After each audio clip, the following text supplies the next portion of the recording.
mediadores dessa atividade. Peço a todos que, para o bem-estar da atividade, para que não haja interferência, mantenham os microfones desligados e relembro que o link para confirmação de presença irá ser postado no chat no decorrer da atividade e que os certificados devem ser enviados para vocês em até 60 dias para aqueles que cumprirem 75% de participação no evento. Bom, estamos reunidos aqui, né, para participar da palestra Suicídio e Direitos Humanos, com os palestrantes Leonardo Bastos, Caroline Moreira e Sônia Grubitz. Bom, vou falar um pouquinho desses palestrantes agora. Primeiro, Caroline Moreira, ela é bacharel em psicologia, com formação de psicólogo pelo CDB em 2015, especialista em linguagem e questões étnico-raciais e de gênero pela UEMS em 2019, mestrando em psicologia pela UFMS, estudante de pós-graduação em clínica psicanalítica Freud e Lacan pela Universidade de Instead, e possui como ênfase de estudo e trabalho para as áreas saúde mental, diversidade, comunicação, social saúde, instituições, trabalho, saber e poder, relações públicas, e é participante do grupo de estudos e de investigação acadêmica, os referenciais Foucaultianos na UFMS. Nós também estamos aqui com Leonardo Bastos, que formou-se em psicologia na primeira turma da UFMS 2016 e foi idealizador da Casa Satini e é o atual subsecretário estadual de Políticas Públicas LGBT. Também estamos aqui hoje com Sônia Grubitz, que possui graduação em Psicologia pela Pontífice Universidade Católica do Rio de Janeiro, graduação em Jornalismo pela Universidade Federal do Rio de Janeiro, mestrado em Psicologia Social pela Pontífice Universidade Católica de São Paulo, em 1992, e doutorado pela Universidade Estadual de Campinas, em 1996. Doutorado com status de pós-doutorado por Sorbonne, em Paris, na França, pós-doutorado em saúde mental no trabalho pela Unicamp e é pesquisadora e professora titular da UCBB. Bom, eu até aviso aos palestrantes que eles têm em média de 20 minutos de fala, e que para sinalizar eles que esse tempo está acabando, né, no início da fala deles eu vou desligar minha câmera, e ao final eu vou estar ligando ela novamente nos últimos 5 minutos, para que vocês fiquem cientes que está acabando, acho que assim fica fácil a gente se comunicar. Quanto às perguntas, né, os participantes podem estar enviando no chat, e nos 20 minutos finais temos esse tempo para ler as perguntas, as impressões que vocês estiverem mandando aqui no chat, tudo bem? Eu deixo agora, então, a fala com Caroline Moreira. Já agradeço a sua participação, Caroline.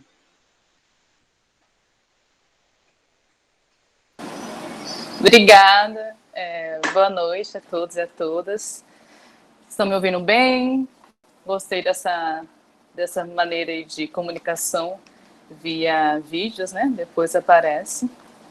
E, primeiramente, né, agradecer vocês que estão aí presentes nessa jornada. Eu acho que é uma jornada pela vida, que vem sendo feito esse movimento. Que bom que a UFMS está nessa jogada, né, nessa importância, vocês, acadêmicos da psicologia. Eu vi também uma logo da enfermagem, saúde e enfermagem. Então, vamos aí, todos nessa, né?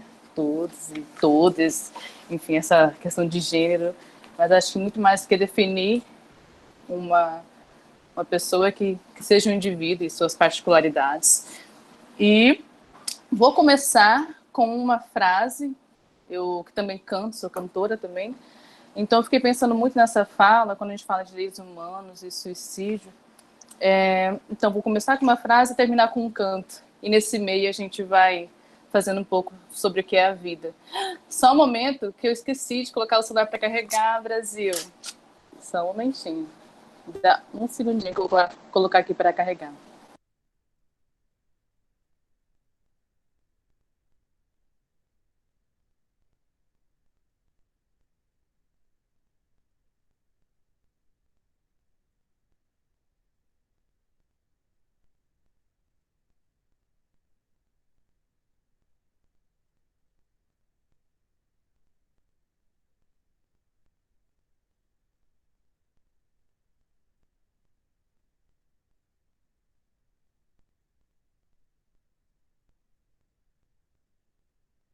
Feitou, voltamos. E já que vamos falar um pouco dessa vida, né? Imprevisto que é a vida, está aí. A gente pensa que está tudo certo e vem algo para nos desestabilizar, né? esses instantes. E é por isso que a gente está aqui um pouco, para a gente conversar, que sempre é um tempo. Então, quem sabe meu tempo começa a contar agora? Mas vamos lá. Uma frase de John Donne. A morte de cada homem diminui-me, porque faço e ouço, forte da humanidade. Eis porque nunca pergunto por quem dobram os sinos. É por mim. Então, quando eu digo isso, é que quando a gente sempre fala essa frase, que cada vida importa, que cada sujeito é único nas suas individualidades, particularidades, é que tem algumas vidas que a gente tem que balançar, né? A gente tem que se acudir para que isso possa continuar. E é por isso que nós estamos aqui para falar um pouco desse julgamento do outro que machuca, né?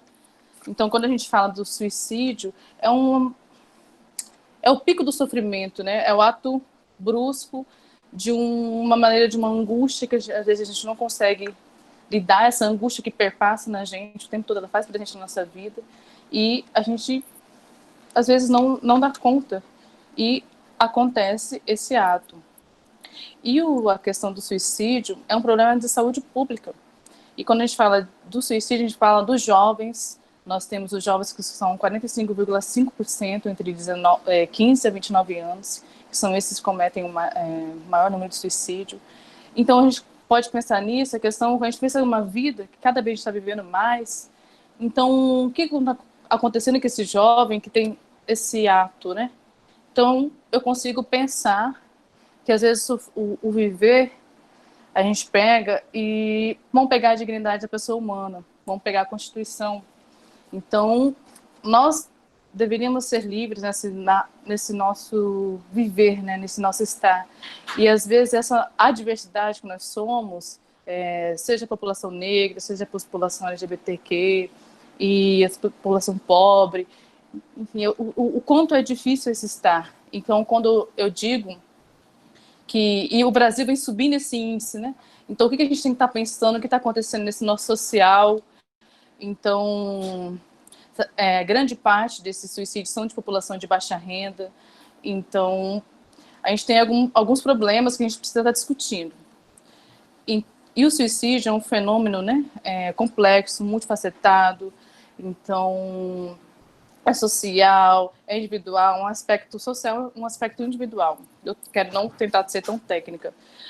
E a gente tem que falar com isso com responsabilidade e sensibilidade. Pensando numa questão de uma abordagem educativa, né? Quando a gente fala assim, né? Já que a gente tem uma epidemia de transtornos mentais, como que a gente vai conseguir lidar com isso? Quem tem acesso ou não a essa questão de saúde pública?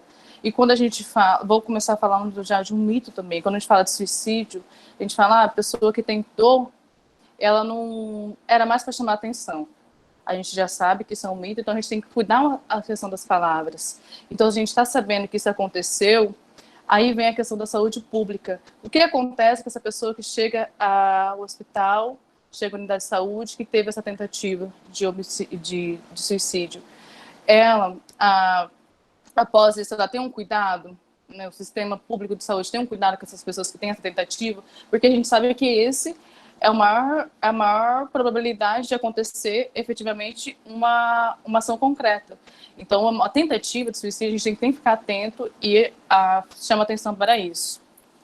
E falando nesse movimento, nós temos uma pesquisa realizada, né, por Vidal e Contigo, de 2013, que diz a seguinte fala, que é nesse cuidado como a gente fala, de direitos humanos e suicídio.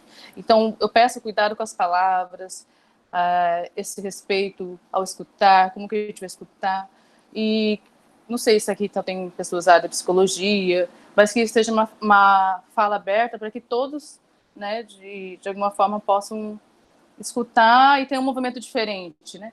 Já que a gente vem crescer nessa questão da jornada pela vida, é uma preocupação maior, hoje a gente vê isso, mas eu vou falar uma fala.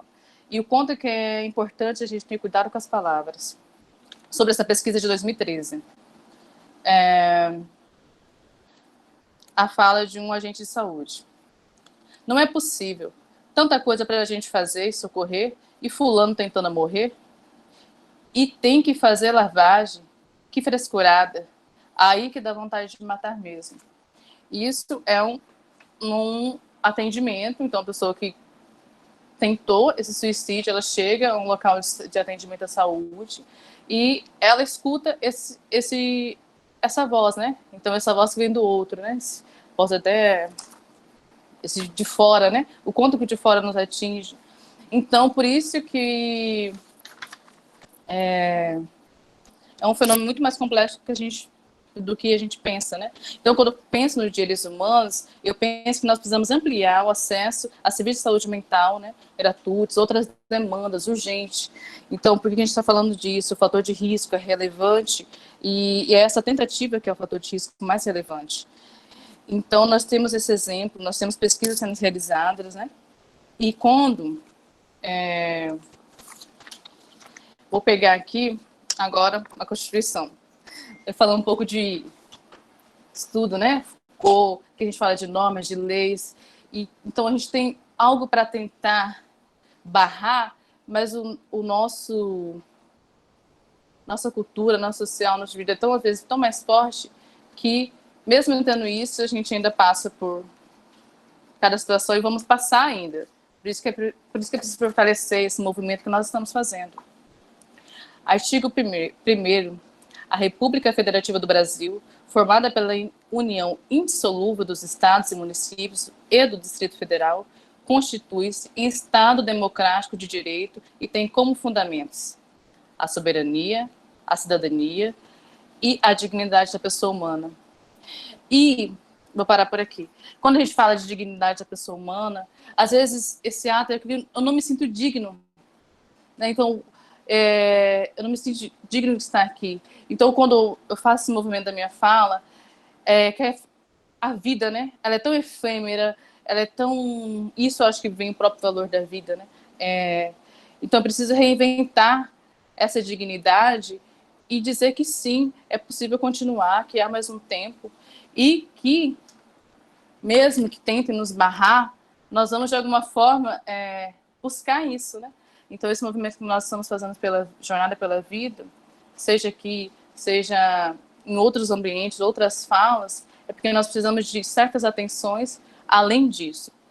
E quando eu digo certas atenções além disso, é esse nosso social, como que a gente está circulando, o que a gente escuta, como a gente vê as pessoas.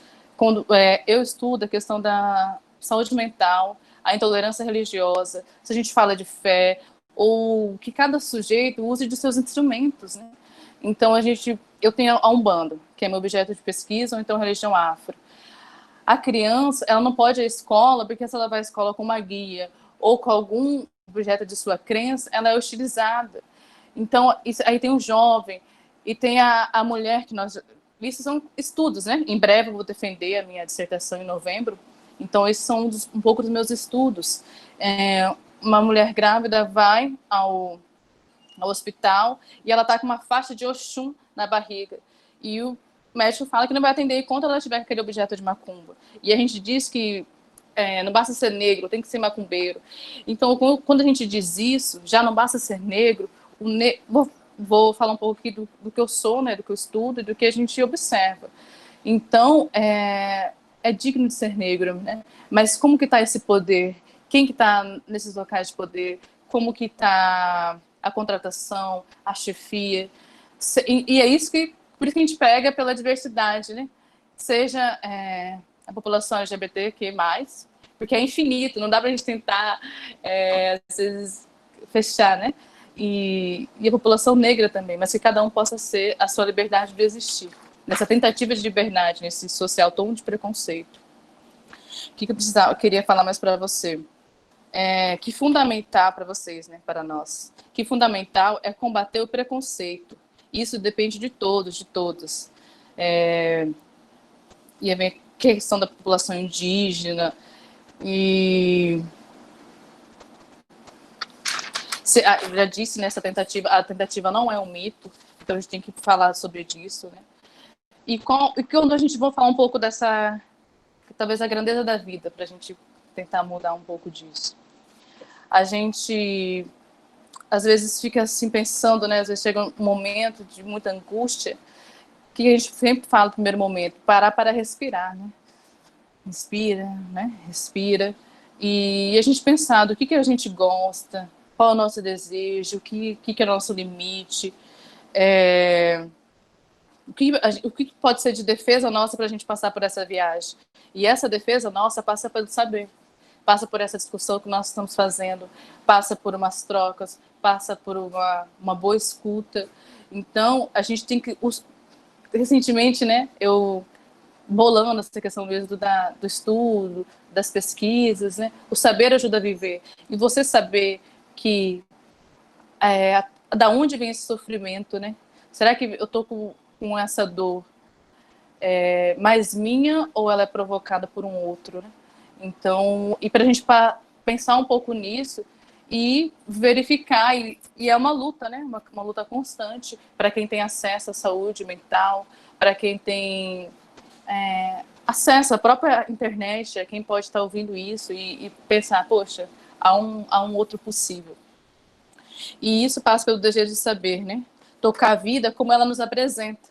Então, eu acho que a população, eu vou falar um pouco mais do que eu vejo, que eu estudo, a população negra, né? Vem numa avalanche, né, de conhecimento, de sabedoria, e nós não vamos parar.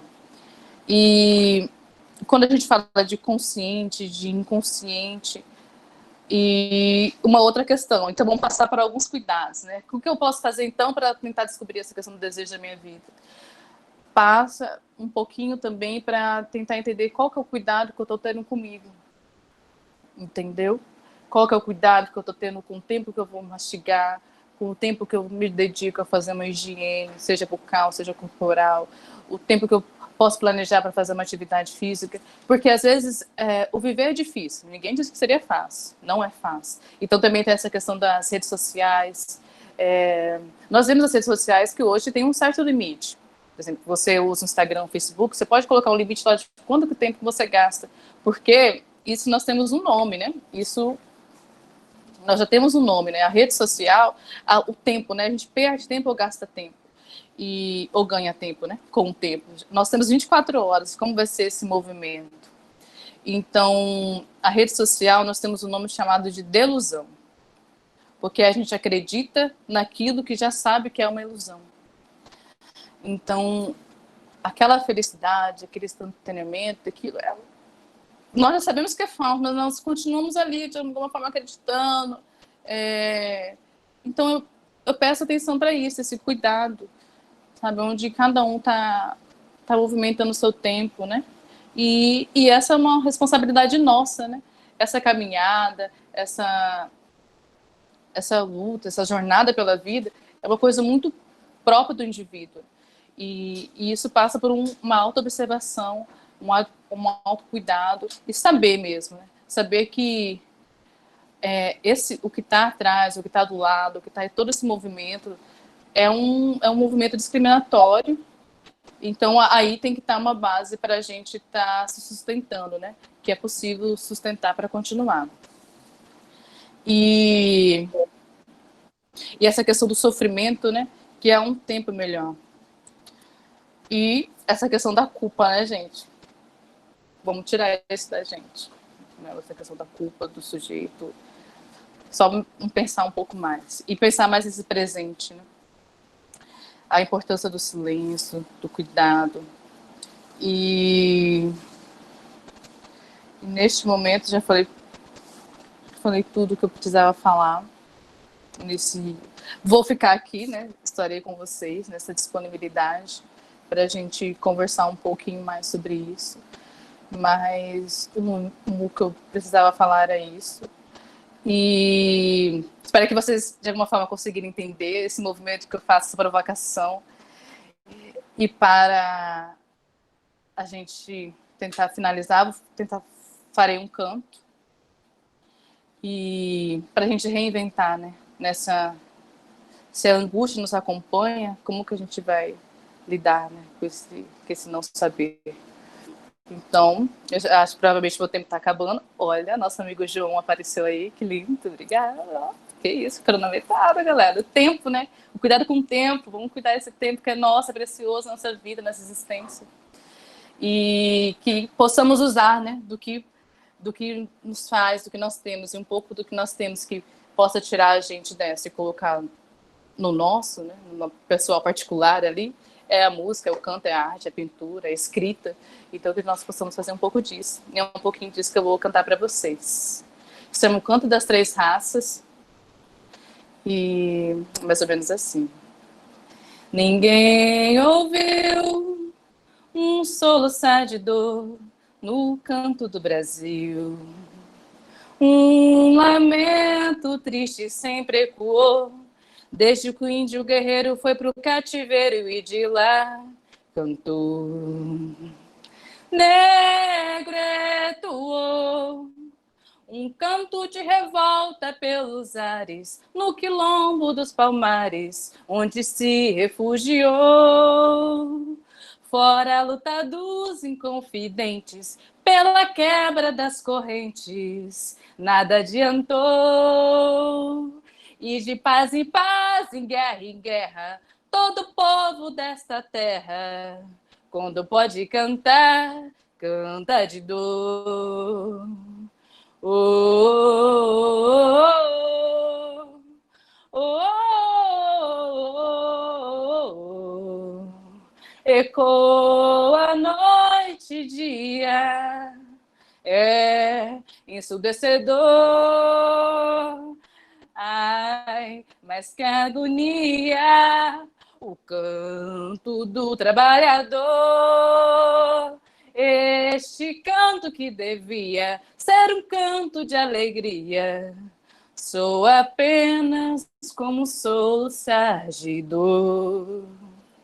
Se a vida é de dor, a vida também é de amor e de luta, e que possamos saber para ajudar a viver. Obrigada, gente, obrigada por esse momento, assim. Estamos juntos e juntas. Obrigado, Caroline. Agora eu vou estar passando a palavra, né, para o idealizador da Casa Satine, Leonardo Bastos. Tudo bem, Leonardo? Bom, gente, boa noite a todos.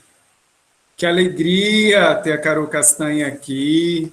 Dizer que seu canto faz bem para a minha saúde mental e de que a gente tem que, de fato, te escutar com muita atenção sobre o que você fala.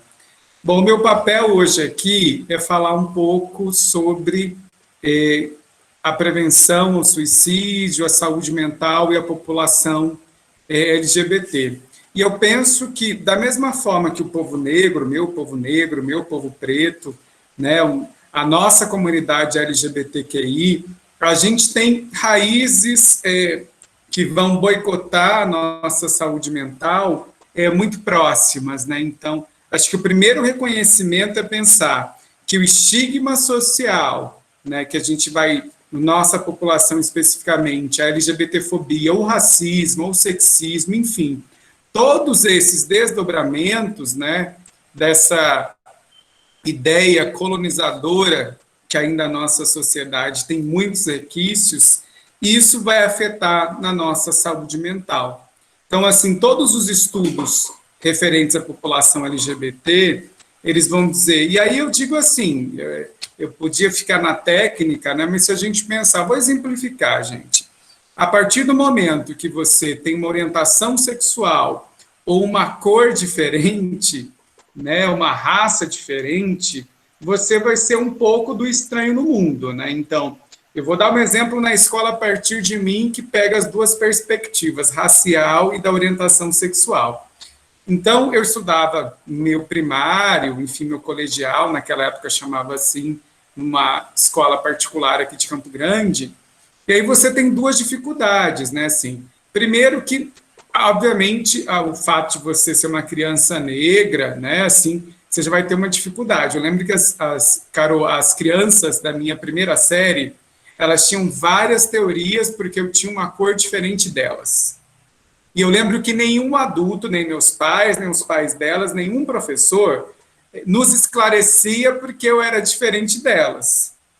Eu não vou dizer que daquelas crianças eu sofri algum racismo, até porque eu acho que a gente tem, e aqui a gente tem estudantes das diversas áreas, eu acho que o bullying ele só serve, a gente tem que parar de usar termos americanos e a gente tem que parar de invisibilizar algumas situações que a gente vive. Eu acho que a gente pode ter sofrido bullying, mas eu sofri racismo também. Eu posso ter sofrido bullying, mas eu sofri homofobia também, né? Então, eu acho que o termo bullying, da forma que ele é apresentado, primeiro que ele não tem nenhuma tradução adequada para o português, então a gente não vai nem usar no Brasil, né, para começo de conversa, mas enfim. Mas é porque é um termo muito guarda-chuva, ele invisibiliza exatamente o que está acontecendo. Então, mesmo eu não sofrendo um racismo no meu primeiro colegial, eu lembro que a gente tentava fazer várias explicações porque eu era uma criança negra da escola e não tinha outras. E eu me lembro que não tinha nenhum adulto para fazer essa mediação. E aí eu vou ter problemas mesmo, como eu me identificava, não enquanto LGBT, né? Porque eu falo, as crianças, a gente vai ter orientação sexual a partir da nossa puberdade, né? Agora, performances de gênero a gente vai ter desde criança. Então, obviamente, eu não me identificava com aquele ideal de masculinidade e eu já sofria problemas a partir daí. Ou seja, gente, eu não preciso ser psicólogo, tem acadêmicos de enfermagem aqui, eu não sei se tem mais de alguma outra organização estudantil, para saber que uma criança de 5, 6, 7 anos, ela não tem mecanismos psicológicos ou amadurecimento cognitivo para lidar com as situações de constrangimento que ela é submetida, né? Então, é claro que seja o racismo, ou seja, a LGBTfobia, para ser um pouco mais amplo, nós vamos ter um pouco mais de incidência, e aí, dentro da saúde mental, tem um termo chamado estresse de minoria, né?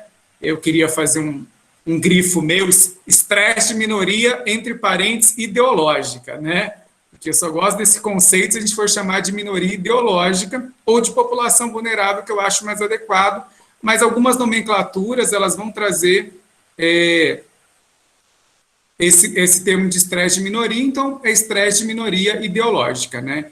E aí, ok, mas você vai ter nesse estresse de minoria ideológica a incidência de ansiedade, de depressão, de síndrome do pensamento acelerado e de suicídios, né? Ou ideia suicida e da própria incidência, infelizmente, daqueles que cometem o suicídio. Então, para a gente pensar saúde mental dessas populações, saúde mental e direitos humanos, aliás, me permita dizer que conceito de direitos humanos é um conceito discutível. A gente vai ter que discutir e pensar um pouco mais sobre eles. Eu acho que o conceito de direitos humanos é um imbróglio, né? Porque se a gente pensar, né, a Carol está balançando a cabeça, estou usando dizer que ela concorda comigo, mas assim, ele vai começar ali na Revolução Francesa, ele vai ser muito equivocado, porque assim, o discurso bolsonarista, ele revela o grande imbróglio dos direitos humanos da concepção moderna dele, da ideia que eu tenho meu direito, e meu direito tem que ser preservado. E aí eu tenho um problema, né? Porque cada um tem um direito, cada um acha que deve ir para um lugar, e aí a gente vê, numa visão mais equivocada do que a base desse conceito nos traz, é de que eu tenho direito a ter a minha opinião, e eu tenho direito a gostar daquilo que eu gosto ou não, e assim por diante. Então, acho que vale a pena também depois de um aprofundamento com as diversas perspectivas, mas eu acho o conceito de direitos humanos, apesar de compreendê-lo, né, um imbróglio quando a gente vai aprofundar algumas situações. Dito isso, eu trouxe assim alguns dados, né, pelo tempo que a gente tem aqui, sobre, a gente não pode ignorar que a gente está numa pandemia. Então, eu pensei, eu tenho que trazer um recorte de quando a gente pensa de saúde mental, prevenção ao suicídio, na pandemia. Eu não sei quem é a pessoa gentil que está passando o PPT, mas pode passar. Né? E aí eu trouxe um elemento que é fundamental. Quando eu penso em saúde mental da população LGBT, eu tenho que dar um passinho para trás. Eu tenho que pensar num conceito de saúde amplo, que afeta toda essa minha população que atende. Então, quando eu falo em saúde da população LGBT, eu tenho que pensar, primeiro, que eu tenho que ter uma visão integral desse sujeito LGBT, o que não ocorre hoje em dia. A população LGBT, ela acaba sendo reduzida a algumas linhas de cuidados muito específicos. IST, AIDS, HIV, isso não tem nada a ver com a Ana Paula Valadão e as bobagens que ela fala, né? Tem a ver com a questão da lógica de controle que o Estado tem do que se chama epidemia, ou tinha, né? Acho que a situação da pandemia vai atualizar a tradição que o Estado tinha de controle de epidemia. Mas tem a ver com o controle da própria sexualidade. Vejam, né? O Estado ele interfere na sexualidade das pessoas para controlar HIV e controle de natalidade, contracepção, né? O Estado ele interfere não para emancipar e ajudar as pessoas a serem aquilo que elas querem ser. O Estado interfere por questões epidemiológicas. Mas, enfim. Então, quando a gente pensa em saúde, a gente tem que pensar em saúde integral dessa população. E reconhecer no macro e no micro que a LGBTfobia, como eu dizia, né, é um estigma, um marcador social que vai incidir diretamente na saúde dessa nossa população. Então, se eu não entendo isso, eu não consigo garantir acesso e promoção à saúde, eu não consigo ter educação permanente à saúde e nem um monitoramento, uma avaliação que nos faça ter indicadores positivos para a saúde da população LGBT. Isso que eu estou falando vale para qualquer população mais específica.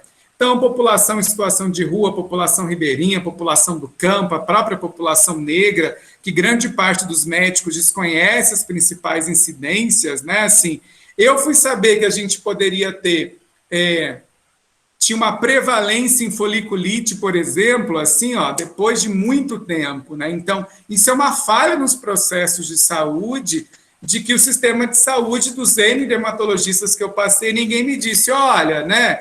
Por a sua pele ser negra, né? E aí, vou dar um outro exemplo, assim, né? Até das questões cosméticas, né? A gente vai ter, por exemplo, macadâmia, é das propriedades que hidratam mais a nossa pele, que evita ressecamento e outros problemas de pele, né? Mas aonde a gente descobre isso, a não ser pela oralidade entre nós, né?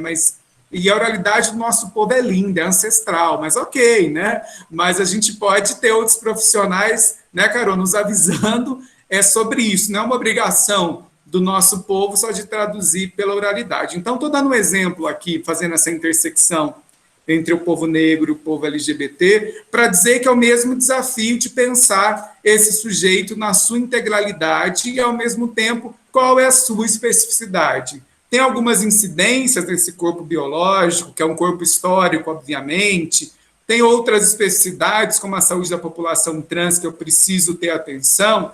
E tudo isso vai afetar na nossa saúde mental, né? Então, isso não está desvinculado. Eu não tenho uma saúde mental numa caixinha desvinculado da minha saúde como um todo, enquanto indivíduo, enquanto sujeito social, e até como grupo, nesses marcadores sociais que eu estava falando. Então, eu quis trazer aqui alguns dados para a gente ter conhecimento e poder pensar a partir de um diagnóstico da população LGBT na pandemia. Então, teve um grupo chamado um coletivo Vote LGBT, que fez, obviamente, pelo distanciamento social, uma pesquisa online com 10 mil pessoas em todos os estados brasileiros. E aí, o grande marcador dessa pesquisa, eu dei uma grifadinha ali de roxo, por exemplo, 47 pessoas nessa pesquisa, então tinham vários analistas, pessoas qualificadas, obviamente, para fazer isso, elas foram classificadas com risco de depressão no nível mais severo.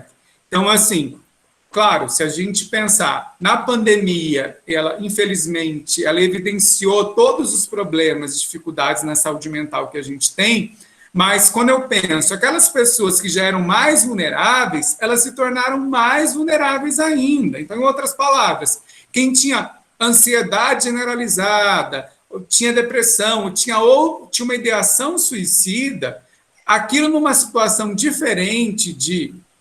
Né? Eu não vou dizer que Mato Grosso do Sul viveu um isolamento social, né? Porque isso seria mentira, né, gente? Mas com as barreiras que a gente teve pela pandemia, isso vai, obviamente, exacerbar vai, né, colocar em evidência todas essas situações e sem o atendimento adequado. Lembrando que os serviços, no primeiro momento, especializados pelo Sistema Único de Saúde, eles todos foram paralisados, né, então eles não funcionaram na sua totalidade.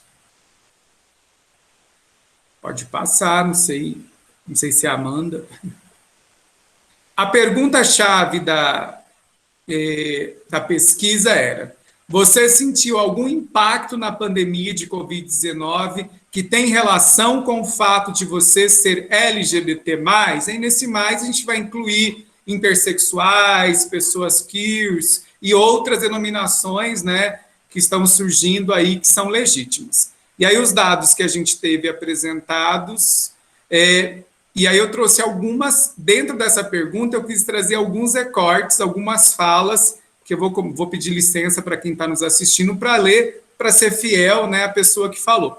Então, uma mulher trans, preta, hétero, classe D. Lembrando que a orientação sexual ela não tem a ver com a identidade de gênero, né, gente? Mas eu estou pressupondo que isso é superado. Se tiver alguma dúvida sobre isso, é só nos questionar aí.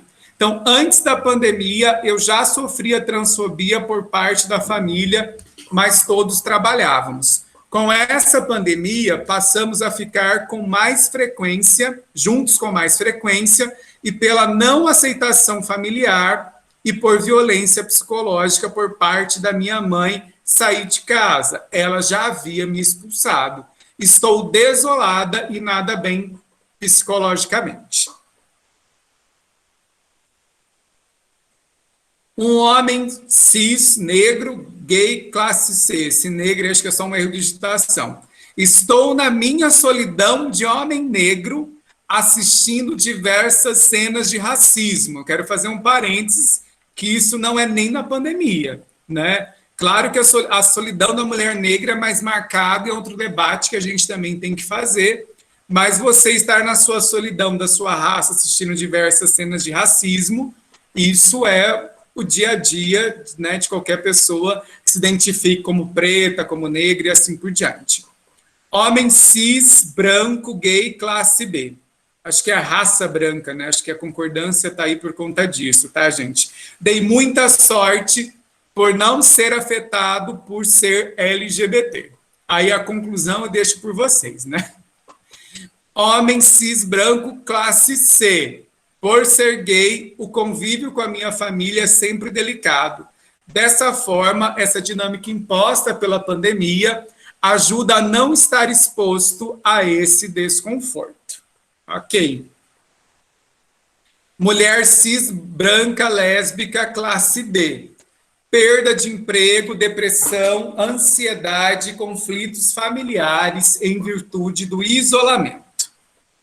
Travesti parda, pansexual, classe D. A minha sensação de solidão foi maior durante a pandemia. E eu acho que isso tem a ver com o meu gênero. Também a minha necessidade de não conseguir permanecer em isolamento social sem renda fixa. Tive de me expor mais. Acredito que isso tem a ver com o meu gênero. Isso, a longo prazo, é intensificado pela pandemia. Então, assim, eu trouxe alguns relatos, assim, mais significativos, mas esses relatos, eles se repetem, né? Eu vou deixar aqui para vocês o link do estudo completo, né, para que vocês possam acessar e olhar. E aí, dentro do estudo da pandemia, os 3 maiores impactos na população LGBT foram piora na saúde mental, afastamento da rede de apoio e falta de fontes de renda. Ou seja, a maioria dos LGBTs, eles não têm essa rede de apoio, e essa rede de apoio ela pode ser familiar, de amigos, social, né? Ela pode ser ampla ou mais reduzida, que outros grupos vão ter. Ou seja, estar em casa não é um ambiente seguro para grande parte dos LGBTs. A rotina de trabalho, de eventos sociais, de uma série de outras coisas, ao mesmo tempo era um espaço de socialização, de alívio e de esclarecimento das ideias. Quando você tem um isolamento social, você vai ter que lidar com todas essas situações, né, dentro da sua casa. Então, isso complica muito a saúde mental da nossa população LGBT. A pesquisa também revelou que 54% de pessoas LGBTs mais afirmam precisar de apoio psicológico. E a gente podia fazer uma longa discussão de quanto esse acesso psicológico, psiquiátrico é garantido às populações vulneráveis de uma forma geral. Né? Na apresentação, o João me falou, Leonardo, idealizador da Casa Sartini. Por exemplo, a Casa Sartini hoje tem uma clínica social, tem 22 psicólogos voluntários atendendo, né, uma série de pessoas LGBTs. E esse aumento foi muito grande durante o que é a pandemia, né, para poder lidar com toda a frustração, toda a dificuldade de você lidar com uma pandemia, e sendo LGBT, tudo isso é um pouco maximizado. Nós temos aí esse não binário, né, cor preta, pansexual, que se identifica a classe D, estou precisando de ajuda psicológica, psiquiatra. Não consegui retificar meus documentos e não aguento mais viver com os meus parentes. Eu disse no início, o marcador social da transfobia é um grande gatilho para a nossa saúde mental. Então, a transfobia, através da sua concretitude, porque às vezes a gente pensa a transfobia ou racismo como, nossa, a pessoa sofreu um racismo, mas será que ela não consegue lidar com isso? Não, gente. Nós estamos falando de LGBTfobia estrutural, de racismo estrutural. É aquilo que vai desorganizar completamente a vida dessas pessoas, né? Não é só uma coisa subjetiva. Nós estamos falando de algo muito concreto que incide sobre a vida prática e direta, que quem tem o privilégio branco ou privilégio heterossexual não consegue nem imaginar. Mas quando a gente pensa em saúde mental, é neste olhar, é nesse lugar que a gente tem que procurar ficar para poder discutir isso e compreender o que essas pessoas passam. Um outro relato de um homem cis branco, gay classe C, tive ainda e tenho problemas de saúde, tratamentos que não consegui atendimento médico, tive que interromper os meus tratamentos.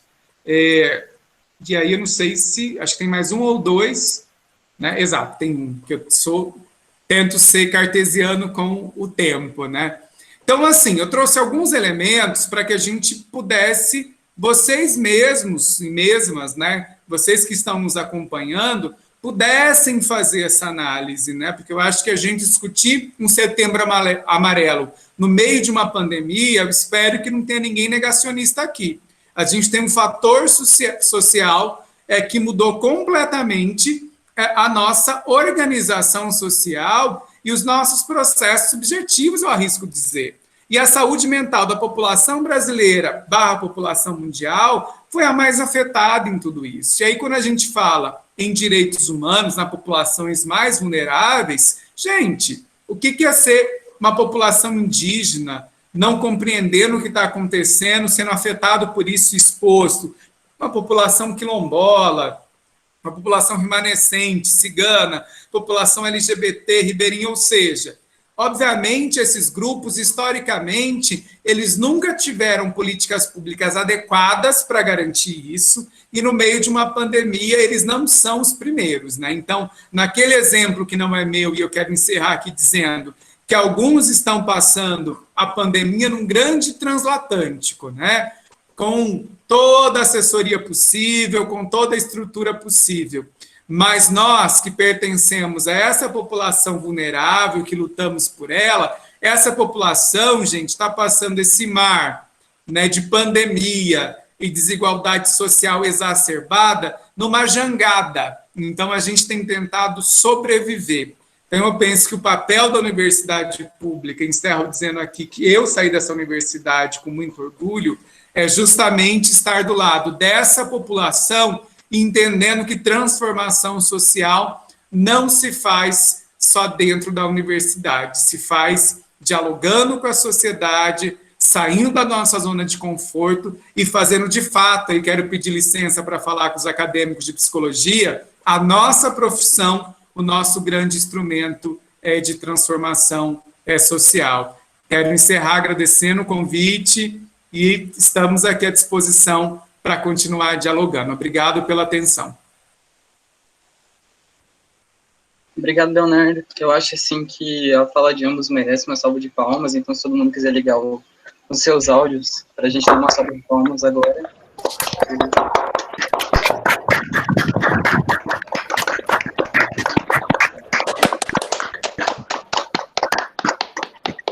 Ok. Vou pedir para que vocês desliguem novamente, né, e agora eu vou dar a introdução para a professora pesquisadora Sônia Grubitz, desculpa se eu errei seu nome, professora, para estar dando uma fala também. Tá bom. Você está me ouvindo? Estou. Então, eu acho que nós vamos ter um problema com a imagem, por causa que está havendo uma falha aqui. Você está com uma imagem minha mais congelada, né? Eu não estou vendo. Parece para mim como se a senhora estivesse com a câmera desligada. Puxa vida. Eu estou aqui nesse cantinho. Deixa eu ver aqui. Rapaz, aqui estaria, teoricamente, tudo aberto.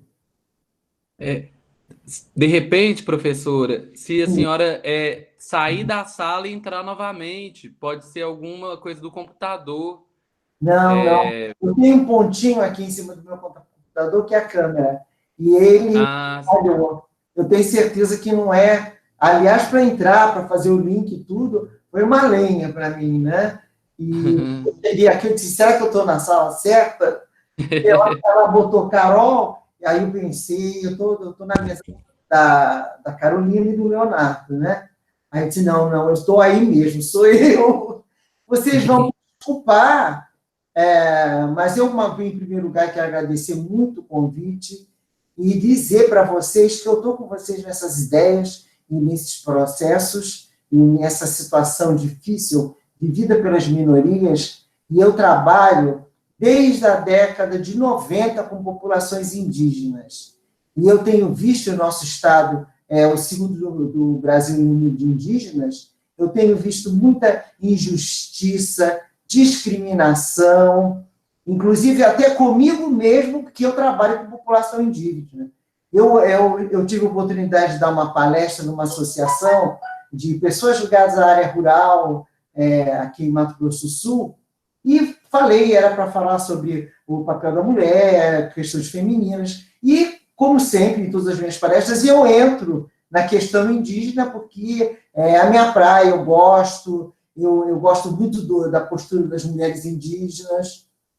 No final da palestra, uma das senhoras líderes achou que eu disse, Sônia, eu adorei sua palestra, mas eu detesto indígena, para vocês verem o peso que tem nessa situação. Então, muitas vezes eu sinto assim que o pessoal não tem, assim, não é interesse. A gente pode até se interessar por que está acontecendo ali, mas realmente não dão apoio e querem as terras. E eu saindo de Mato Grosso do Sul, a receptividade que eu tenho em outros lugares, por exemplo, Rio de Janeiro, fora do Brasil, com a questão indígena, o interesse, o respeito, é outra história. É completamente diferente. Eu estou na Universidade Católica Dom Bosco, que tem uma tradição de trabalho com populações indígenas. Além de ter essa tradição, nós temos lá um centro de atendimento aos indígenas para fazer um trabalho de aceleração da aprendizagem, para eles se adaptarem melhor à faculdade. Nós temos tido a oportunidade de ter advogados se formando conosco. Eu tive uma mestranda que trabalhou com a população terena da Bananal, e foi um trabalho muito bonito, ela defendeu muito bem, só teve um pormenor. Uma das pessoas da banca fez uma crítica e não gostou muito, porque não sei se você te convive muito com o índio, quando o índio é aldeado, ele tem um problema na fala, ele parece assim meio um sotaque, é como se ele até trocasse o gênero e tudo, mas não por desconhecimento, é o sotaque do índio quando fala o português. E uma pessoa na banca da menina encrencou.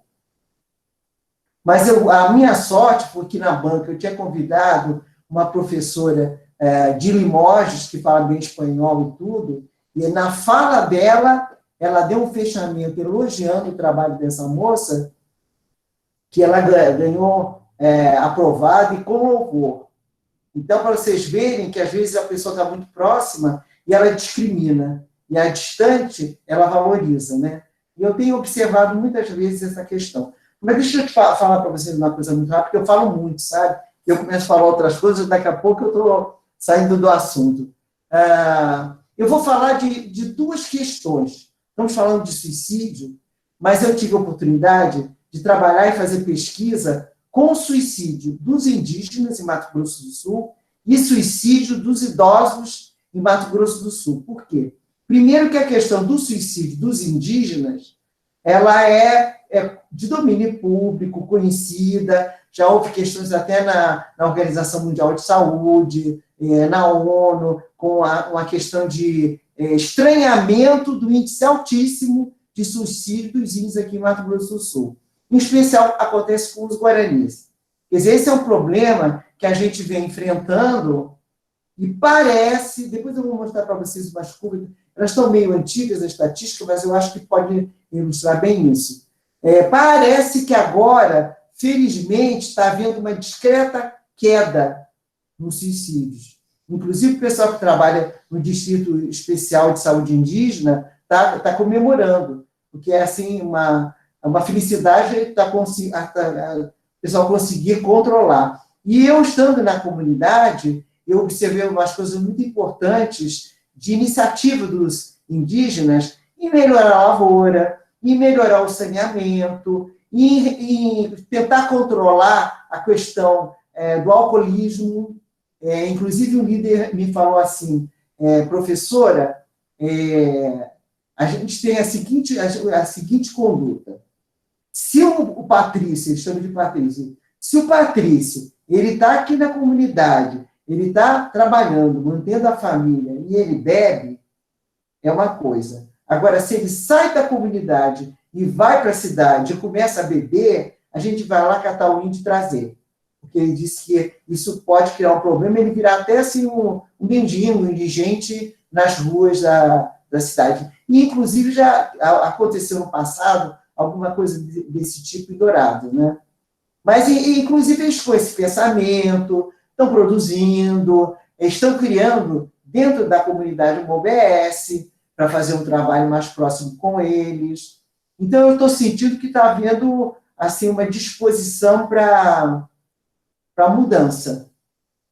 Se bem que eu ainda acho que o suicídio do índio guarani, ele tem algumas conotações diferentes, algumas conotações de alguma espécie de psicose. Um pesquisador suíço escreveu alguma coisa sobre esses suicídios dos guaranis lá do Paraguai, porque a comunidade guarani entra pelo Paraguai. No Paraguai o pessoal fala espanhol e guarani.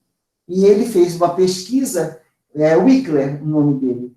Ele disse que ele soube relatos de índios que tentaram suicídio e foram salvos, que geralmente eles se penduram, enforcamento, né?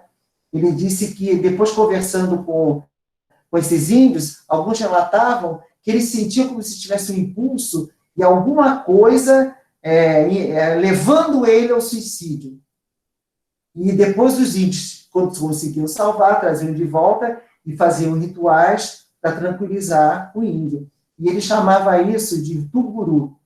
Os índios chamavam de tuguru, e ele disse que isso era uma psicose exótica. E o índio guarani, ele é muito assim, ele tem uma ideia, uma cosmologia muito diferente. Ele fala muito na questão de que nós estamos entre o céu e a terra. O Viveiro de Castro é um antropólogo que estudou muito os guaranis, e ele dizia que o Guarani não é um ente, é um entre o céu e a terra. Ele sempre está pensando em buscar uma terra sem mal, um lugar diferente. Então, tem uma série de características que levam ele a ser um pouco assim fora da nossa realidade. Além disso, eu vou falar rapidinho. Gente, se vocês puderem fazer o favor de controlar e dizer que eu tenho que começar a parar, por favor, tá?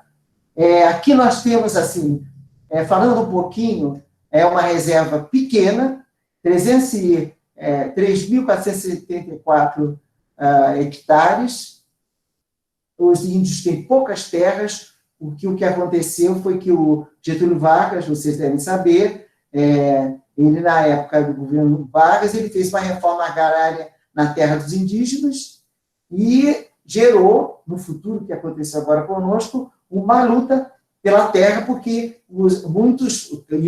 a maioria dos colonos estão na terra dos Guaranis, inclusive lugares onde tem os cemitérios deles, onde tem o Tecorrá, eu vou falar já sobre isso. E, então, isso tudo gerou uma série de dificuldades, mas parece que o retorno, a volta, nós não vamos ter, né? A terra está realmente perdida, né? E imaginem vocês que nós temos, em Dourados, a reserva indígena mais populosa do Brasil. 43 mil pessoas. Bom, então, relatando as dificuldades, você já deve estar vendo o PowerPoint, que existe problemática de suicídio, violência, e no passado acontecia muito também a questão da subnutrição infantil, algumas homicídios. Hoje em dia está melhor, temos umas lideranças mais assim, mais firmes. Nós temos muitos índios lá da comunidade Dourado que estão estudando na Universidade de Dourados. Nós temos índios que se formaram em pedagogia, geografia, para mencionar na escola, temos indígenas que fizeram direito.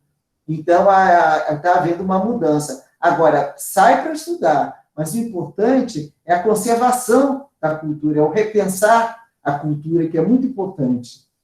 Então, aqui, né, nesse outro slide, tem a importância do conceito do Tecorrá. O que é o Tecorrá? Tecorrá é uma terra sagrada. E por que ele considera sagrada? Sagrada porque nessa terra, é o espaço que ele ocupa, eles fazem os rituais, eles plantam, eles têm danças, cantos, liturgias. Então, esse é o Tecorrá, é uma terra. No passado, o Guarani, ele tinha a questão de mudar o lugar, e para renovar a terra. Bem a coisa que no passado os próprios portugueses, eles adotaram também. Porque o que faz? A terra descansa, eles vão para outro lugar, depois eles voltam. Hoje não existe mais isso, mas eles têm ainda um sentimento e tentam conservar a questão do Tecorrá. E aí eles falam a terra sem mal, e eles pensam sempre em procurar esse lugar. Então, o Guarani ele quer alguma coisa além do que está na terra, essa terra sem mal. Pode passar o slide disso. Isso aqui, eu estou mostrando porque a gente imagina que todas as comunidades indígenas, elas são circulares, com as casas como os Sachavantes, como os Boróis, as casas em círculo, e a localização das famílias, no centro sempre tem uma casa de reza, alguma coisa. O Guarani é diferente de todos. Essas porções com numerados que vocês estão vendo, cada célula dessa é uma comunidade Guarani. Eles parecem que estão misturados, mas eles estão reunidos em áreas da família.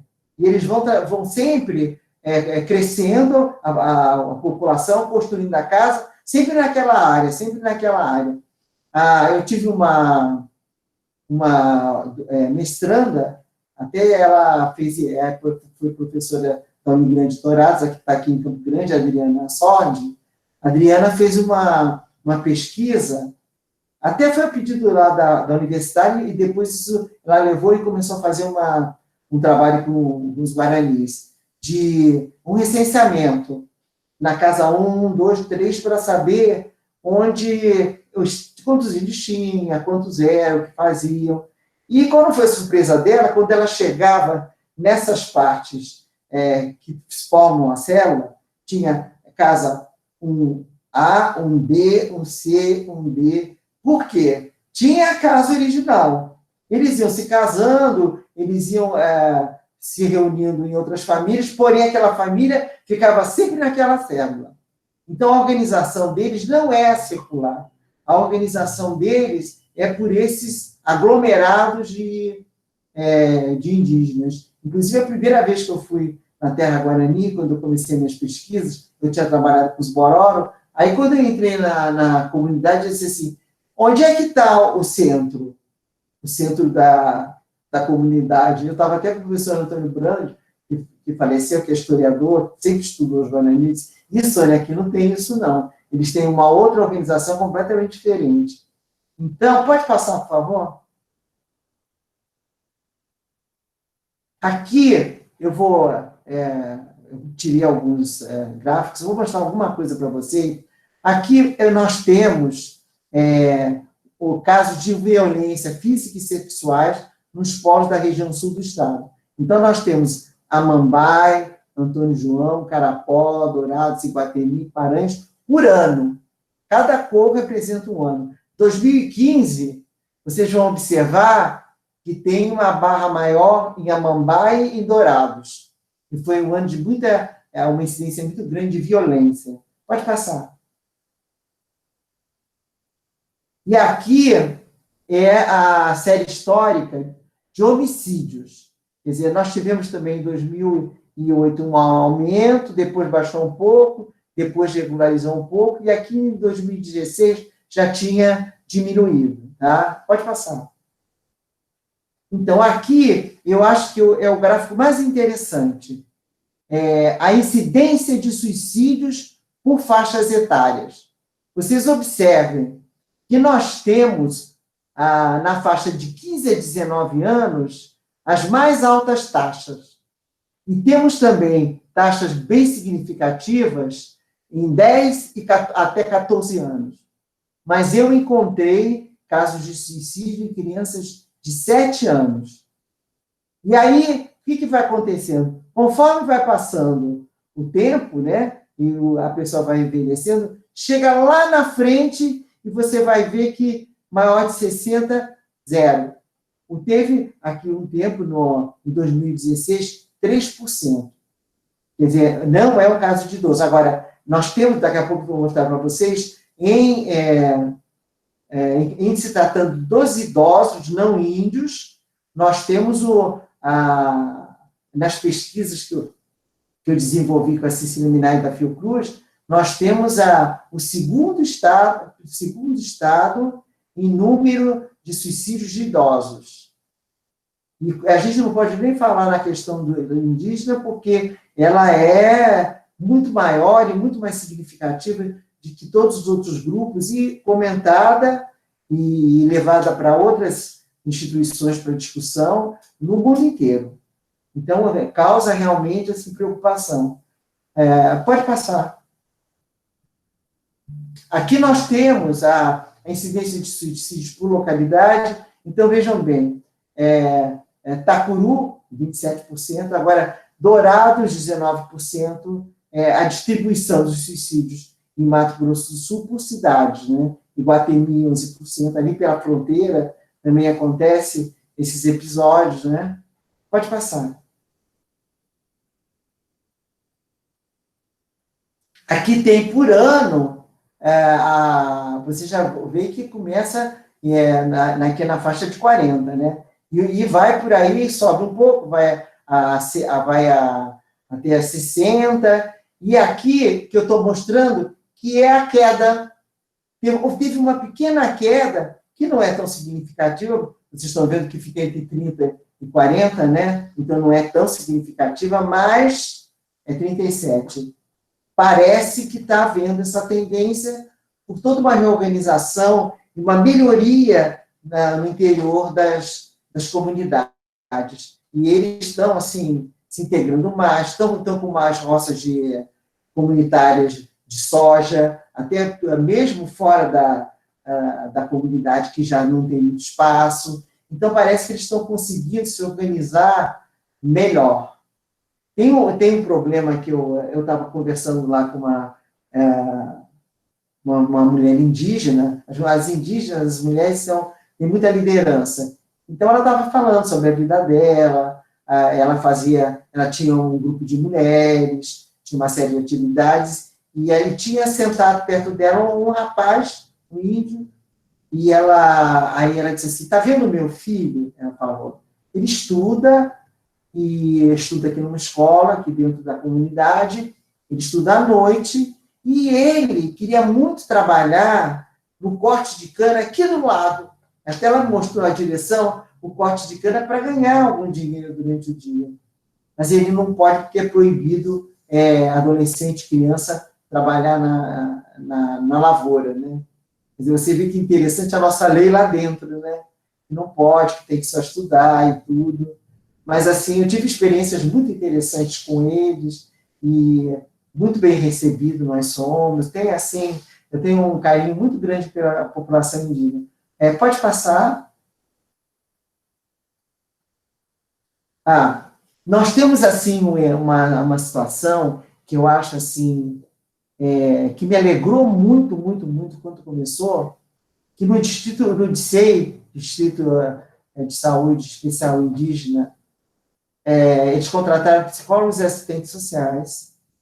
Os psicólogos, quem lidera uma psicóloga, Fabiane Vick, que fez mestrado conosco aqui na UCBB, e ela fez um trabalho com estruturação de famílias, estudo de famílias, que tinha um índice de suicídio para fazer localização.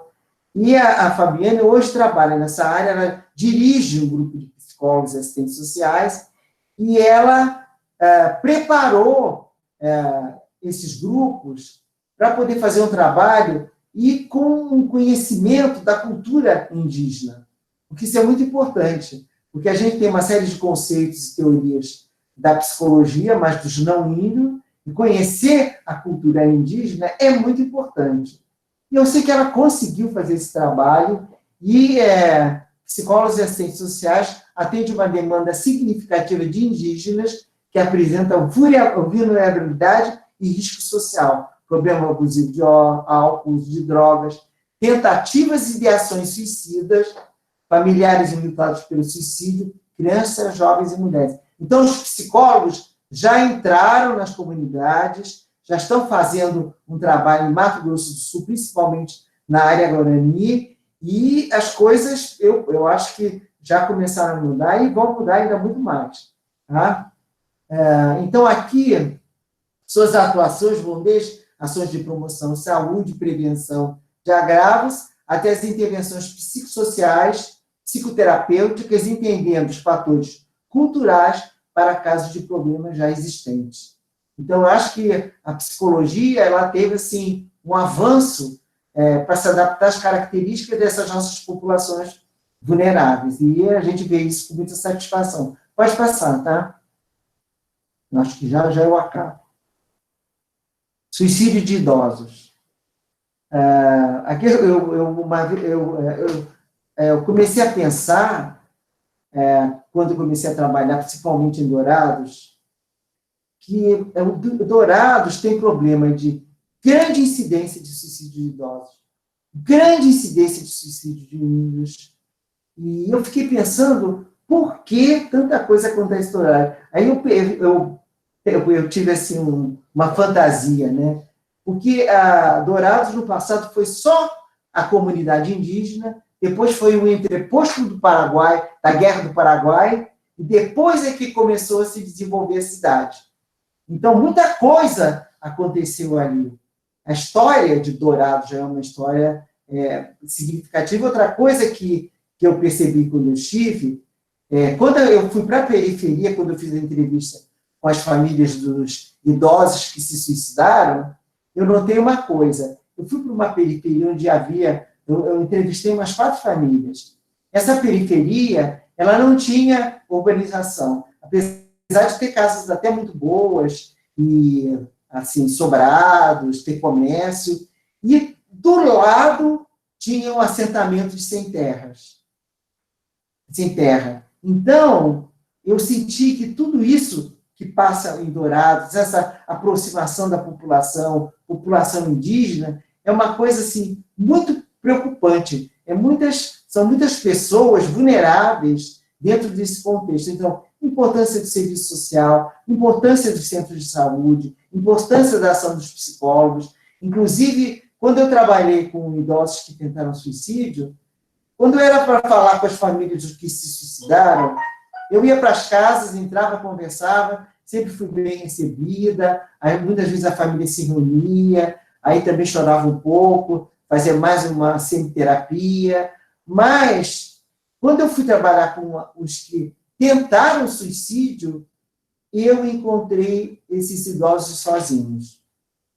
Eu achei tão estranho, e quem me ajudou, e que conhecia muito bem todos eles, e deu acesso a esse grupo, foi uma agente de saúde, que conhecia bem todos eles, então ela ia comigo em todas as casas, e era bem recebida, e perguntava para eles. Ela tratava até da medicação desses idosos.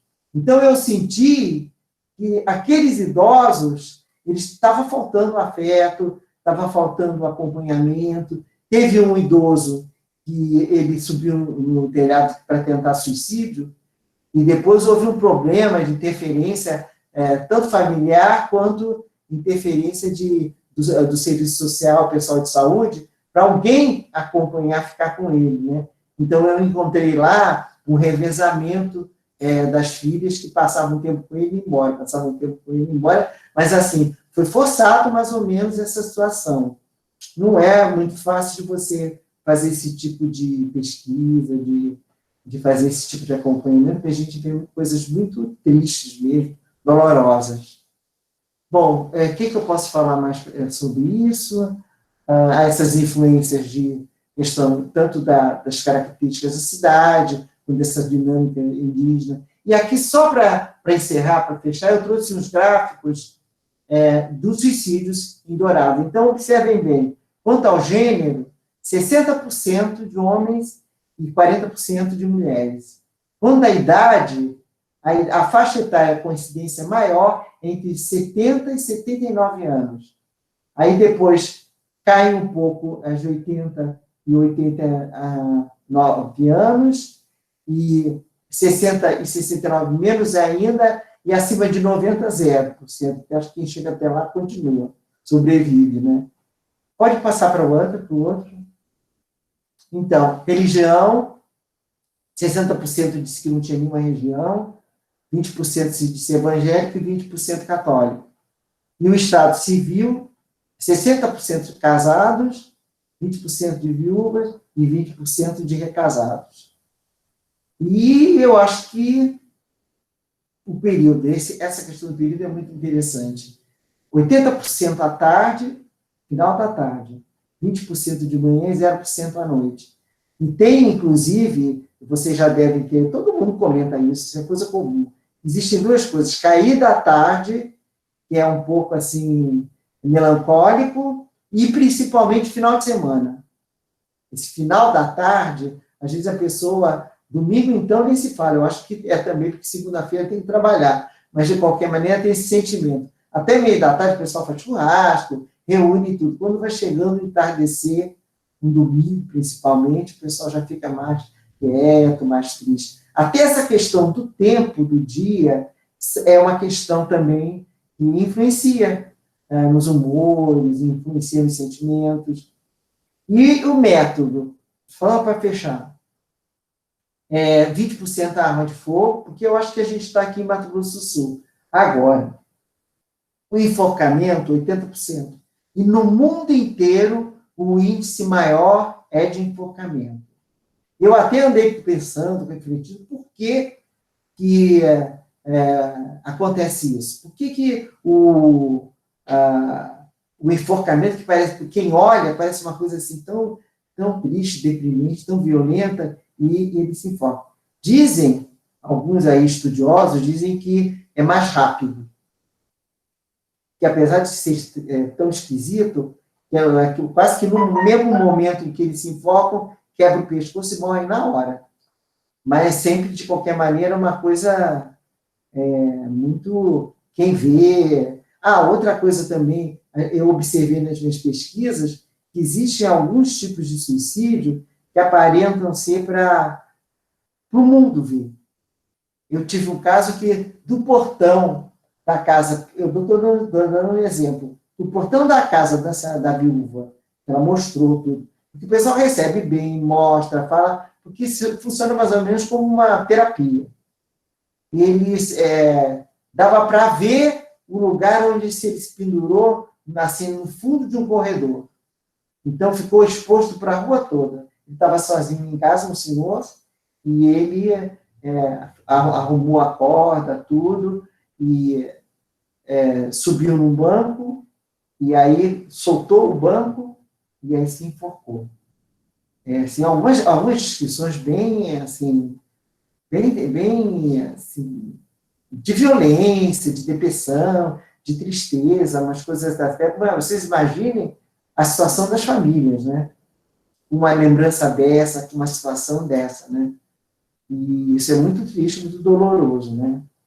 Bom, enfim, eu falei rapidinho de toda essa situação de suicídio, em termos de estatística, a nossa situação aqui em Mato Grosso do Sul. Há uma outra coisa que pode ter relação, mas ainda caberiam estudos, sobre a questão dos suicídios. Tem uma situação semelhante à que acontece no Rio Grande do Sul. O Rio Grande do Sul, junto com o Mato Grosso do Sul, são os estados com a incidência maior. E no Rio Grande do Sul, eles acham que a incidência maior é na região do fumo, do plantio de fumo. E aqui em Mato Grosso do Sul, o pessoal já tem atribuído a questão dos agrotóxicos, que podem ter uma influência também nesse comportamento de suicídio. Quer dizer, até os fatores ambientais interferindo, influenciando, né? Bom, pessoal, obrigado. Desculpe se eu falei muito. Mais uma vez eu agradeço estar aqui com vocês. Agradeço os meus companheiros de mesa. Gostei muito do Leonardo, da Carol, né? Carol, não estou errando não, né? Bom, de qualquer maneira, Leonardo, estou vendo ele aqui, e gostei muito da fala do Leonardo também, porque eu vivo no meu dia a dia essa questão da discriminação da população indígena, que o Leonardo apareceu agora, que eu vivo permanentemente. Inclusive, eu fui adotado por uma família Caduel, e hoje eu sou também Caduel. Então, eu fiquei muito feliz. E a minha relação é muito boa com eles, e se vocês tiverem a oportunidade de fazer algumas visitas, vocês vão gostar. O Caduel, eu não posso nem falar que parece que eu estou... porque eu gosto muito deles, porque eles são guerreiros, né? Os índios Guaicurus na guerra, né? Aqui em Campo Grande tem ali no Lago do Amor um guerreiro Guaicuru, né? Quando eles iam lutar na Guerra do Paraguai, eles deitavam no lado do cavalo, quando chegava na linha de frente, eles subiam e iam com as lanças, né? E por isso eles ganharam os 532 mil hectares de Dom Pedro II como prêmio, e contínuos, eles têm terra contínua na Bodoquena, que tem Mata Atlântica maravilhosa, quer dizer, tem tudo, preservação da natureza, tem uma paisagem maravilhosa. Gente, já falei muito. Muito obrigado por eu estar aqui com vocês. Muito obrigado, professora. Vamos convidar vocês de novo, mais uma salva de palmas agora para a professora e para todos, tá? Se puder ligar o microfone rapidinho.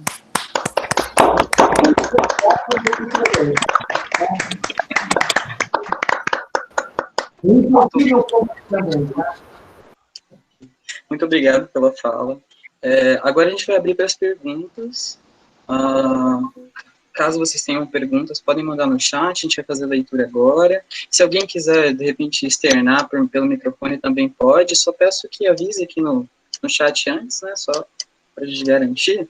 E eu vou fazer a leitura agora do comentário da Anne Caroline.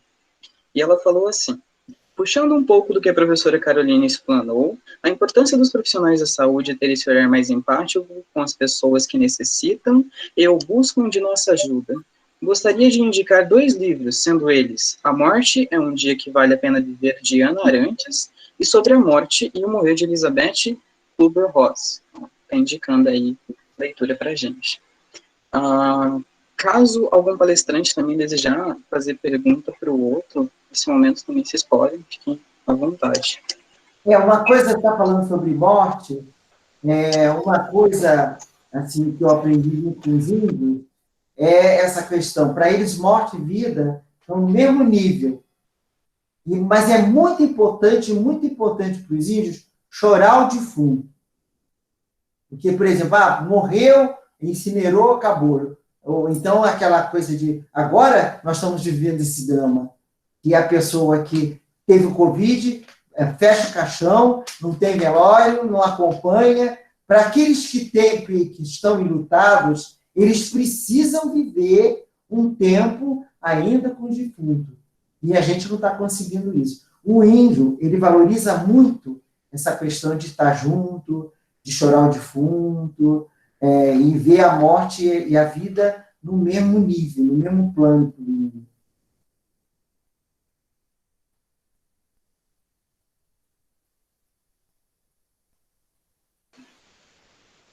Bom, o Leonardo, ele pediu para fazer uma pergunta para Carol. Leonardo? Só desabilitar o microfone, cumprimentar a professora Sônia, uma história viva aí da psicologia nessa temática. Eu sempre faço intersecção, a gente tem que pensar a saúde mental com as lutas sociais, né? Assim, eu sou da psicologia social, penso sobre isso. E acho que, aproveitando aí o conhecimento da Carol, eu queria fazer uma provocação que eu acho que é importante ela falar para todos nós. De que forma a ideia de democracia racial desorganiza a nossa luta. E eu estou perguntando isso, porque eu acho que à medida que ela desorganiza a nossa luta, ela internaliza e ela maximiza uma série de questões relacionadas à nossa saúde mental da população negra, que a gente acaba nem percebendo, né, Carol? Mas eu acho que é importante falar para esse mar de acadêmicos que a gente tem aqui, porque no Brasil a gente vive um pouco dessa ideia que existe uma democracia racial e, quer dizer, não vou responder a pergunta, a minha provocação é, essa ideia de democracia racial, ela desorganiza a luta do povo negro, isso afeta a sua saúde mental, o que você acha sobre isso?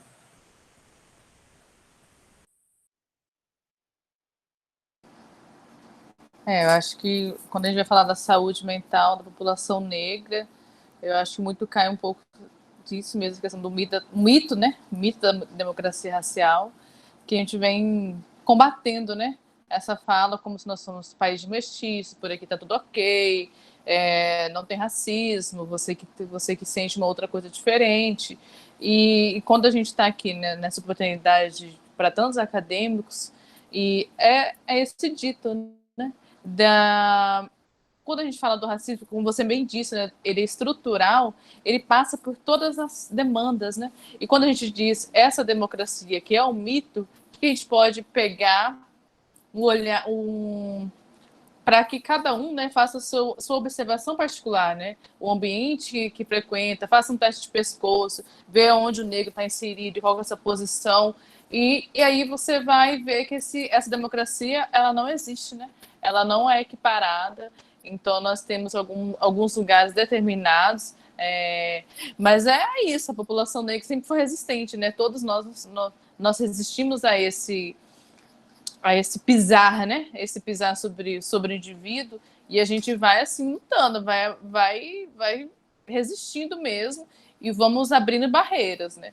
Porque rompendo com essas estruturas de discriminação, e isso passa, e isso contribui, né? Precisa da ajuda de todos, de todas.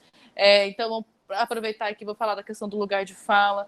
Então, é uma coisa que vem, algo que eu quero, quem sabe, estudar no doutorado, porque a gente tem que pensar até que ponto a gente está ganhando quando a gente diz, e perdendo, na verdade, acho que perde muito mais quando diz que um outro não pode dizer por um outro.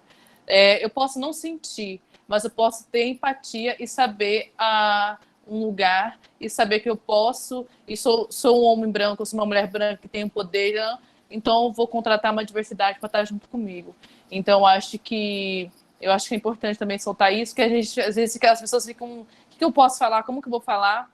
E é isso, a gente tem que somar, né? Então basta de dividir e saber que o Brasil é um país rico em diversidade, plural, mas ele, acima de tudo, ele é racista, assim, e segregador mesmo. Então a gente vai aí enfrentando. Estamos juntos nessa, assim, juntos e juntas. uma coisa, dá licença, eu acho que por regiões nós temos mais ou menos racismo. Por regiões. Existe uma diferença, por exemplo, de um carioca, de um baiano, do pessoal, às vezes, do Sul, de Mato Grosso do Sul mesmo. Eu acho que também tem diferenças regionais. Não sei o que vocês pensam disso, né? Não, eu acredito nessas diferenças regionais, sim, mas o que a gente diz é. Mas quando se diz estrutural, pode ser estrutural e regional, porque daí. Mas o princípio básico e fundamental desse racismo brasileiro é as posições que o negro está, né? O, o outro se encontra. E esse olhar que ele é visto, né? E isso independente dele estar aqui no Rio Grande do Sul, ou ele está, sei lá, em Campo Grande, aqui em Rio Grande do Sul, aqui em Mato Grosso do Sul, ou lá no Rio Grande do Sul. A partir do momento que eu vou a um shopping, ou que eu tô andando na rua, ou então que se eu tô com dread no cabelo, eu sou negra, aí eu tenho um olhar que é igual, esse olhar de eu não quero você aqui, esse olhar do monstro. Então, acho que isso é muito geral mesmo. Mas acho que cada região tem sua especificidade, com certeza. Porque as culturas, né, vão se formando, então tem essa determinação. Mas agora o racismo, ele é em toda essa demanda. Brasil, né? Cruel. Não só cruel, né? Ele é real. Nós tivemos um comentário da Gabriela Mello, que disse assim: as falas de hoje me fazem pensar muito o quanto ainda temos de trabalhar para que as políticas públicas de saúde consigam atingir a todas as populações vulneráveis. E já gostaria de perguntar, assim, para a gente poder encerrar, os 3 falaram de causas muito importantes hoje e que cada vez mais, e que hoje a gente vê uma certa... que certas falas acabam sendo propagadas que desvalorizam essas ações. Hoje tem sido muito propagado que o índio é vagabundo e que as outras populações são vitimistas. E eu gostaria de fazer uma pergunta, então, numa perspectiva de futuro. Se, olhando para esse tempo agora, o que é possível? Será que é possível um diálogo? O que é possível fazer para se alterar a situação? Pergunto para os 3. Bom, pela parte dos índios, eu sinto também uma questão de uma diferença em Mato Grosso do Sul, porque tem as principais etnias. Nós temos os guaranis, que eu acho que tem mais problema e mais prejudicados. Nós temos o Terena, que ele tem uma ação política. O Terena, ele fica na comunidade, sai da comunidade, trabalha, volta para a comunidade, ele assume postos da FUNAI, ele conseguiu entrar e está tendo uma liderança.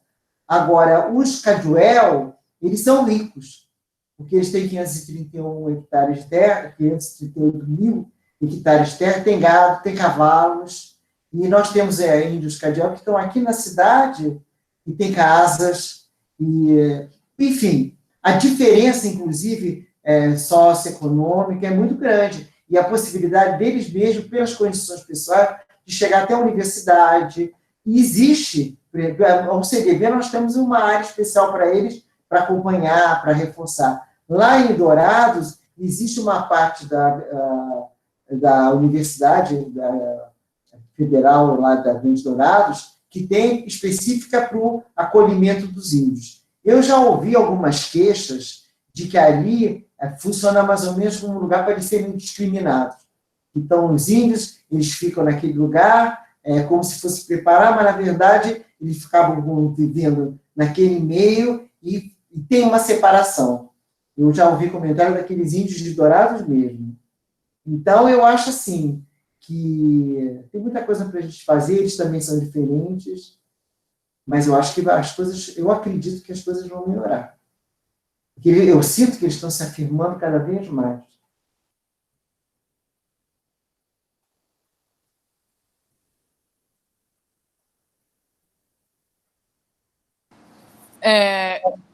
E essa questão um pouco assim do perspectiva, né, desse futuro, eu acho que a gente percebeu que acho que vem uma grande demanda percebendo que a gente vai ter que cuidar ali do outro. E se a gente não fizer isso, a gente vai estar só explodindo, assim, cada vez mais. Então, acho que há um novo momento surgindo aí, e é nisso que eu acredito.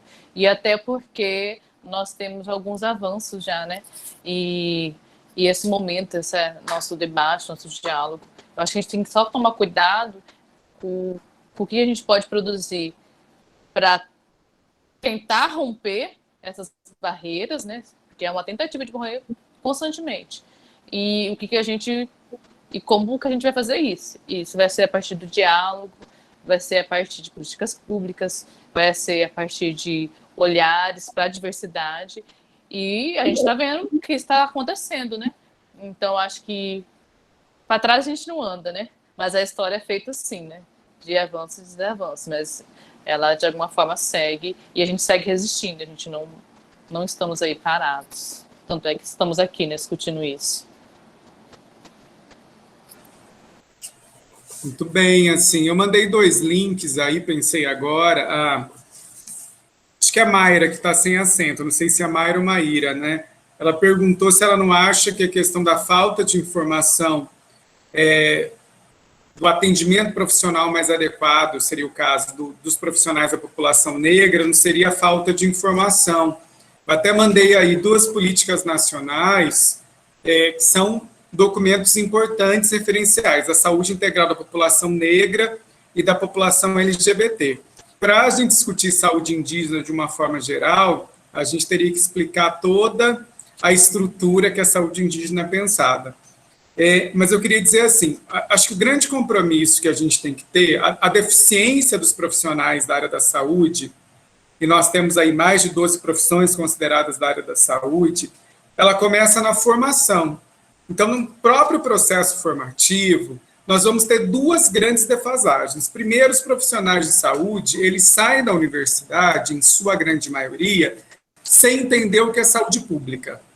Então, esse já é o primeiro momento. Essa já é a grande primeira deficiência, né? Há muito tempo, o Ministério da Saúde tinha projetos chamado VerSUS, que eram estágios de vivência no SUS, para os profissionais da área da saúde de uma forma geral, para entender o que é uma unidade básica de saúde, o que é uma UPA, né? O que é ser um psicólogo, gente, no núcleo de atenção do NAS, o que é num CAPS, o que é ser um enfermeiro nessas esferas, né? Então, isso é fundamental a gente pensar. Então, esse é um grande desafio. Para além disso, eu penso assim, aqui nós temos, eu acredito muito na micromudança. Nós temos aqui 43, tinha 50, tinha 70. Eu sempre penso, quando a gente fala de compromisso social da nossa profissão, da nossa atuação, a militância institucional, profissional, é uma decisão sempre individual, ou seja, é minha enquanto Leonardo, sujeito social, é do João, da Daphne, do Alberto, da Viviane, da Romilda, da Gabriela, enfim, as pessoas que eu estou ouvindo aqui. E aí é uma decisão que cada um de vocês que nos ouvem tem que tomar. Eu olho para esse mundão de meu Deus, e eu acho que está tudo certo, eu acho que está tudo ok, que esse é o mundo do qual eu quero viver e quero construir, ou eu entendo que esse mundo é baseado numa divisão de classe, na desigualdade social, e que ele tem muitas mazelas. Se eu acho que é isso, Paulo Freire já vai dizer algo muito importante. Ele fala que para a mudança é preciso a gente ter ira santa, né? Os nossos movimentos de resistência, eles vão dizer que o nosso luto, né, do genocídio do povo negro e da população de travestis e transexuais tem que se transformar em luta. Então, eu tenho que me colocar em movimento. A gente podia fazer um debate estrutural das políticas sociais, assim, eu estou subsecretário, inclusive, mas eu acho que o grande ganho que a gente tem com atividades como essa, a gente não muda o mundo, pelo menos eu não acredito, a não ser de forma organizada, né? Talvez, assim, vou dar um exemplo de retórica e até de semiótica, talvez, para quem está escutando, né? Quando eu troco algumas figurinhas com a Carol Castanha aqui, é porque a gente tem uma sensação de pertencimento muito forte ao nosso povo, da onde a gente sabe de onde o nosso povo veio, a gente sabe de onde a gente passou. Então, a gente se apropria daquela luta coletiva num sentido positivo, né? O nosso povo sempre lutou, o nosso povo sempre resistiu. Eu lembro que um dos grandes caciques, assim, me fugiu o nome dele aqui, acho que era o cacique Naomi. Quando o presidente atual foi eleito, tinha toda uma perspectiva do que ia acontecer, ele dizia, e eu quero encerrar com essa fala dele, ele dizia: eu tenho dó do povo branco, porque o meu povo resiste desde que invadiram o Brasil. O meu povo negro, nós LGBTs, cacique Raoni, obrigada, Heloína, que eu acho que é uma fala dimensional para dizer, olha, a população indígena, a população negra e a população LGBT, que são as três temáticas, né, que nós estamos trazendo aqui, eu, a Carol e a professora Sônia, nós sempre lutamos e resistimos. Então, nós estamos sempre aí. Agora, a importância de ter aliados na nossa luta é fundamental. E eu acho que isso começa a partir da formação. Eu compreendi qual era o meu papel na sociedade quando eu passei pelo FMS, compreendi. Se eu fosse me formar para levar a minha vida ignorando a realidade social, primeiro que eu estava cometendo um estelionato social, porque eu estudei numa universidade pública, do qual a sociedade garantiu que eu não tivesse mensalidade, eu não estou ignorando os gastos com salgado, alimentação, xerox e livros, né, para quem tem condições, mas eu estava numa universidade pública, ou seja, para mim o que tem que passar pela cabeça de vocês e se inquietar é como eu vou contribuir concretamente para a sociedade com o meu fazer profissional para fazer algo diferente. Eu acho que rodas como essa nos ajudam, mas eu sempre digo isso até para profissionais. Não adianta ser só um bate-papo legal, massa, de sexta-noite, um papo bacana. Se vocês não se mobilizarem pelo povo indígena, se vocês não se mobilizarem pelo povo LGBTQIA+, pelo povo negro, pelo povo de terreiro e assim por diante, é só mais uma roda, é só a universidade administrando tensão social.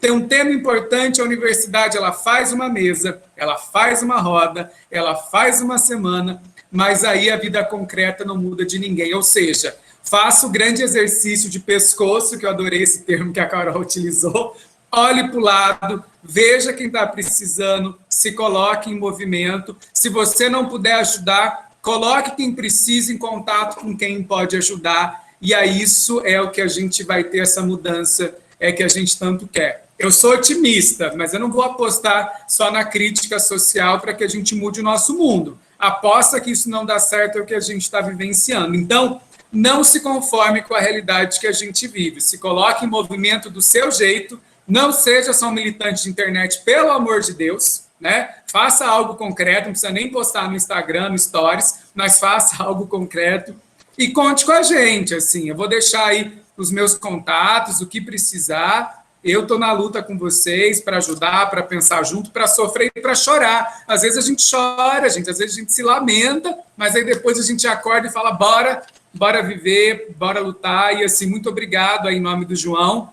que está nos mediando, né? Mediar psicólogos é difícil, né? Mas assim, muito obrigado aí pelo convite, eu sigo à disposição. Obrigado por compartilhar com a professora doutora Sônia, com a Carol, que é uma maravilhosa. Tem que chamar ela para cantar, gente. Vocês já viram a garganta dessa mulher? Isso é um canto ancestral que a gente tem que ser brindado sempre que possível.